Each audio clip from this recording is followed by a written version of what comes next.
Šiame video papasakosiu savo istoriją, kaip vienoje finansinėje piramidėje praradau labai didelę pinigų sumą.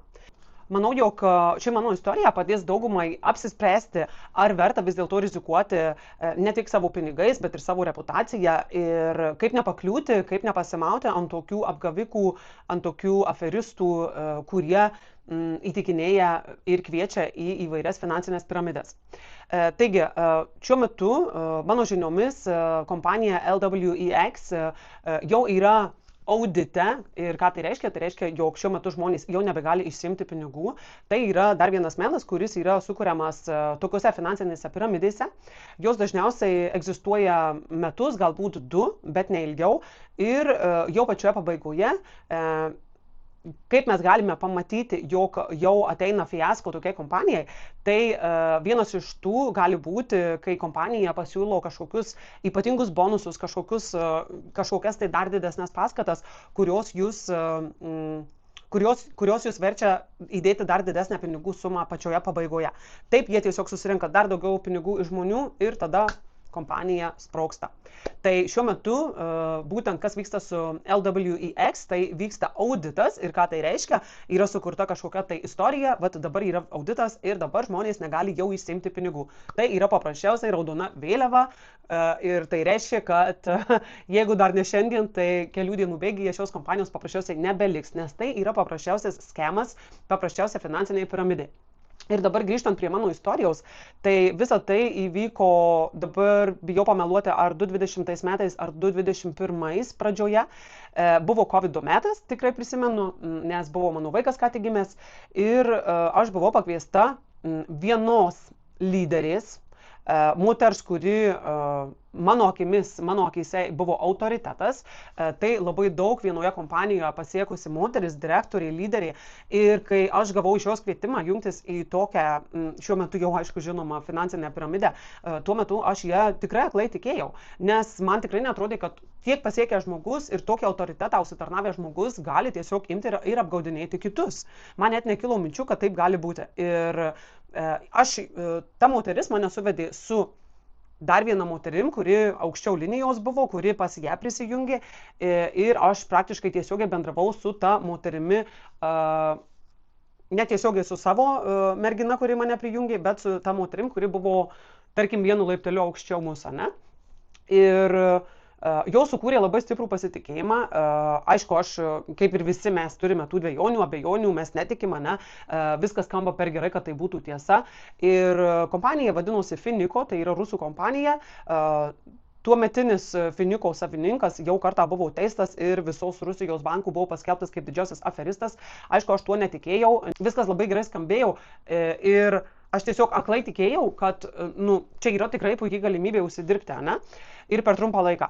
Ir dar kas man sukūrė tą pasitikėjimą, tai jog ta moteris teigė, jog jinai išnikštinėjo visą kompaniją po siūlelį, 2 mėnesius pati neinvestavo, o dabar jau jos visa šeima ir sūnus ir visi susidėję pinigus, nes visi suinteresuoti susitaupyti tiek namams, tiek automobiliams, nes ten buvo tokia kaip ir schema kompanijos pasiūlyta, jog būtent tu gali susitaupyti ar tai namui, ar tai nekilnojamam turtui, ar tai automobiliui. Ir tokiais būdais tas pasitikėjimas buvo išaugintas labai stipriai, nes moteris tiesiog guldė galvą, sakėsi, jog čia viskas yra saugu, jog jinai pati niekada nebūtų gyvenime rizikavusi, ėjusi į tokią kompaniją, kur gali atimti, pavogti, tiesiog paimti pinigus, ne?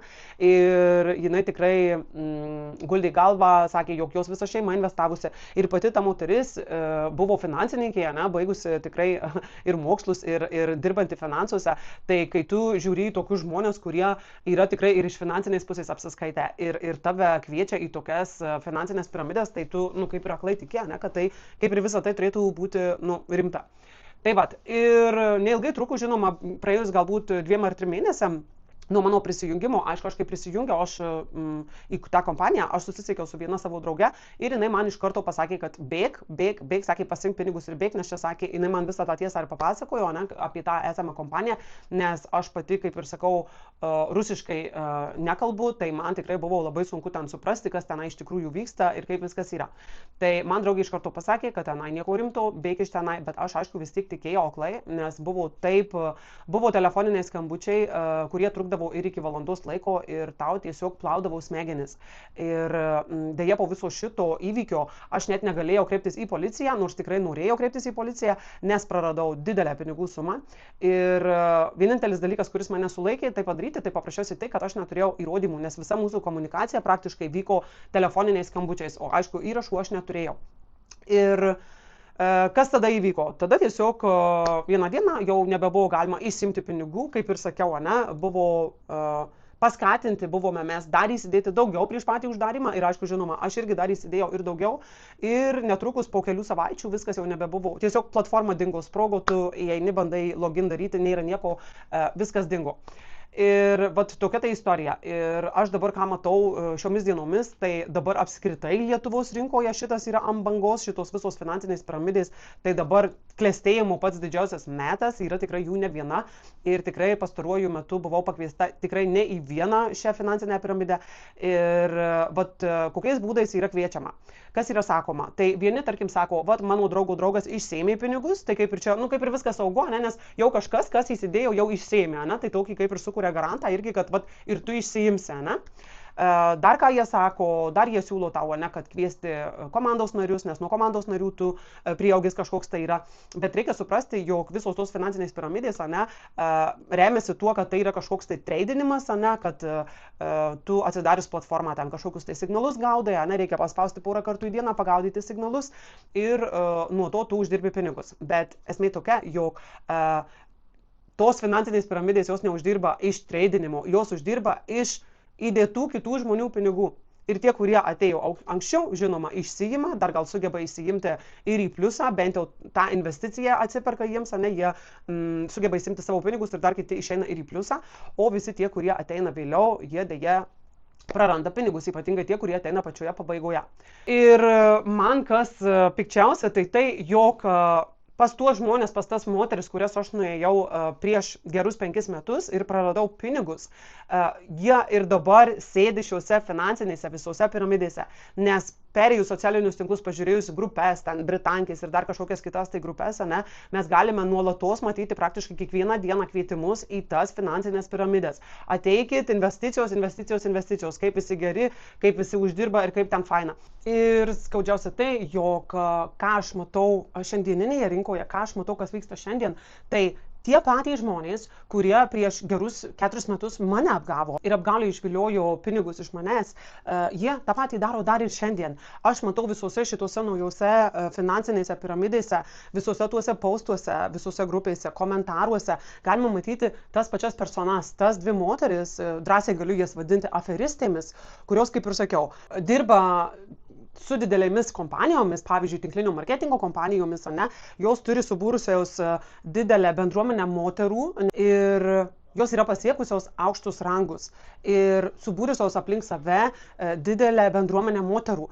Ir joms labai paprasta, kai jos ateina į tokią piramidę, į kažkokią tai finansinį schemą, jos sukviečia tas visas savo bendruomenės moteris, tą ratą žmonių ir taip jos labai greitai gauna pačios rezultatus, kuriais gali didžiuotis, parodyti visoms, kaip man sekasi, žiūrėk, aš čia įsiimu, žiūrėk, aš čia uždirbo, ir to suviliotos moterys irgi seka pėdomis ir tada įsideda savo pinigus. Ir aš dažnai matau, būtent tose grupėse, būtent tos moterys kviečia į Zoomus, kviečia į video susitikimus, į kažkokius tai webinarus, į kažkokius tai susitikimus, kurių metu jos jau ten paaiškina apie visas tas finansinės galimybės ir tas uždarbio galimybės. Ir galima netgi, aš tikrai nenoriu minėti vardų, bet galima tikrai užeiti, pažiūrėti ir atkreipti dėmesį, kas būtent siūlo įvairius Zoom susitikimus, nes tikrai jų nėra daug ir vėlgi tai galima spręsti pagal tai, jog jos jau per tiek daug metų, jos jau, aš kaip sakau, atkalė tą sistemą, tą savo aferos sistemą, kad jos jau net pasitaikius bet kokiai finansiniai, atsiradus bet kokiai finansiniai piramidė, jos iš karto jau žino visą strategiją, ką galima daryti, davai darom Zoomus, davai kviečiam žmonės urmo, Ir reikia nepamiršti, kad būtent tokie žmonės, ką jie pirmą tai daro, tai mėgina su jumis išsiauginti, išsiugdyti jūsų pasitikėjimą. Tai toks pavyzdys būtų, kaip, tarkim, jūsų draugas paprašo, paskolyk man 100 svarų, grąžinsiu rytoj. Ok, tu paskolini, draugas grąžina rytoj. Sekančią dieną draugas sako, paskolyk šiandien 200 svarų. Ir vėlgi jūs, kadangi draugas pasiskolino ir gražino, jūs skolinate 200 svarų. Vėl draugas gražina, nes pasakė, kad gražins rytoj, vėl gražino 200 svarų. Trečią dieną draugas prašo, paskolyk 500 svarų, gražinsiu rytoj. Vėl jūs paskolinat ir vėl draugas gražina. Ir taip po truputį jis įgauna jūsų pasitikėjimą, nes jisai jums kaip ir gražina iš pradžių, ne? Ir tada viskas, paprašau, pavyzdžiui, 2000 svarų, ne, draugas, ir jau tada nebegražina. Tai taip pat ir veikia tos cheminės kompanijos, ne, tos finansinės piramidės, kur yra išauginama jūsų visų pirma pasitikėjimas, ne, įsidedi kažkokią tai nedidelę sumą, tau tą leidžia įsiimti, ne, po kažkiek įsilukštenti po truputėlį ir paskui jau, bet visą laiką yra ta paskata. Nes aš tikrai gavau ne vieną pasiūlymą jungtis į šitas finansinės piramidės, yra tikrai jų ne viena, aš visų jų vardų pavadinimų neišvardinsiu, bet vat, tuo ir skatina žmonės net ir mane jungtis, ne, sakydami, jog, vat aš įsidėjau, man atsipirko, ne, pavyzdžiui, ne, aš jau atidirbau, bet dabar man kaip ir neverta išsiimti, jau aš kaip ir atidirbusi, bet aš neįseimusi pinigų, nes man neverta, nes tarkim ten pasiekus kažkokią tai sumą, jau tau, pavyzdžiui, padvigubėja viskas, ne, ir žmonės vis tiek suinteresuoti, jie tam ten ir lenda, nes jie galvo, kad jie ten uždirbs, ne, ir tokia apgaulė, tokiais įvairiais metodais, ne, tos kompanijos, jūs vis tiek taip įtraukia, kad jūs nenorite įsimti tų pinigų, net ir atidirbtų, ne, tų vadinamų. Ir dar kalbant apie tai, jog kaip man sako, vat mano draugas išsėmė, tai žinok, čia viskas ok, čia viskas saugu, tai kad jūsų draugas išsėmė pinigus, tai nereiškia, kad tai yra saugu ir kad tai nėra finansiniai piramidai. Ir dar kalbant būtent apie tos žmonės, kurie vis dėlto patikė tokiomis galimybėmis ir vis dėlto ten įlenda, tai aš tik tai noriu jums palinkėti, jeigu jums atsitiko toks dalykas, jeigu, pavyzdžiui, praradote pinigus, galite irgi man parašyti, galite pakomentuoti po šio video, bus labai įdomu išgirsti jūsų istorijas, nes aš manau, kad kuo daugiau mūsų kalbės ir kuo daugiau mūsų rodys tą tikrąją tiesą, ne? Nes ta tikroji tiesa, kai žmonės praranda pinigus, paprasčiausiai būna nutylima, ne? Niekas nelabai kažkas nori eiti ir girtis tuo, dažniausiai visi nori girtis, kai uždirba. Bet aš nemanau, kad tai reikėtų laikyti ir kuo daugiau žmonių išeis į dienos šviesą, tuo kitiems bus lengviau priimti tuos sprendimus, ne, kai jie yra patraukiami tokių aferistų į tokias apgailėtinas tokias manipulacijas, kai mėginama išvilioti iš jūsų pinigai. Ir man skaudžiausia šioje vietoje yra tai, kad labai dažnai tokiais skemais, tokiais aferistais patikė vienišos mamytės, arba pensininkai, arba žmonės tiesiog, kurie nepasiturintys ir tikrai tiki tą stebuklingą piliulę ir tikisi iš to pasipelnyti. Bet labai dažnai, žinoma, tiesiog lieka prie tos suskilusios geldos ir praranda visus pinigus.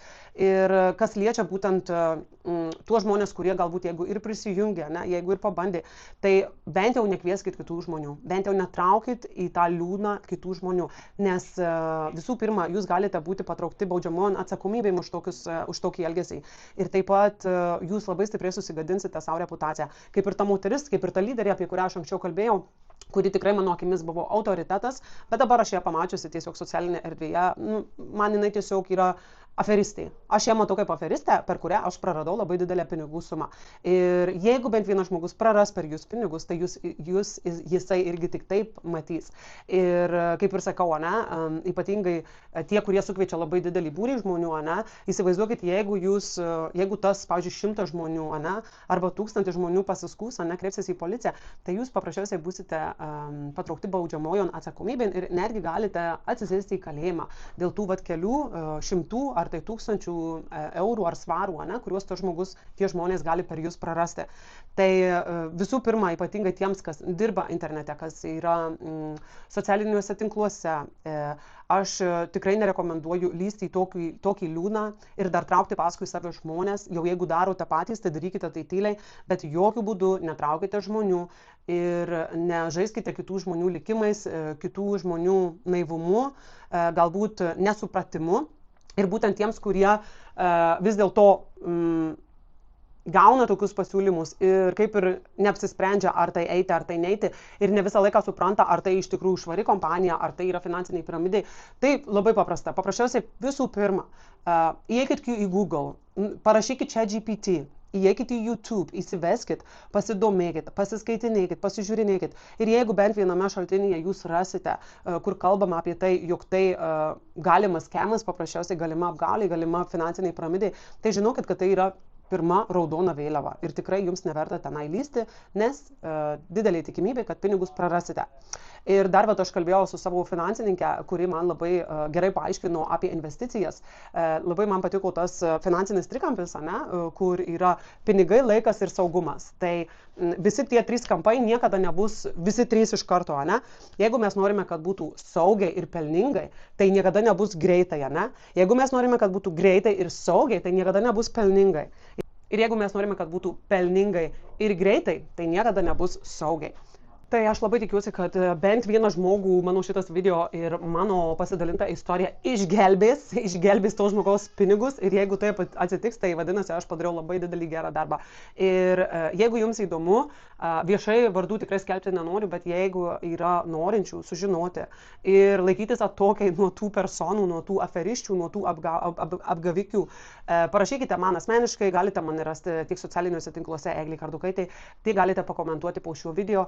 Ir aš mielai su jumis pasidalinsiu, būtent kurių žmonių geriau privengti. Tad jeigu jums buvo naudingas šis video, prašau spauskite subscribe ir laukite daugiau mano įrašų.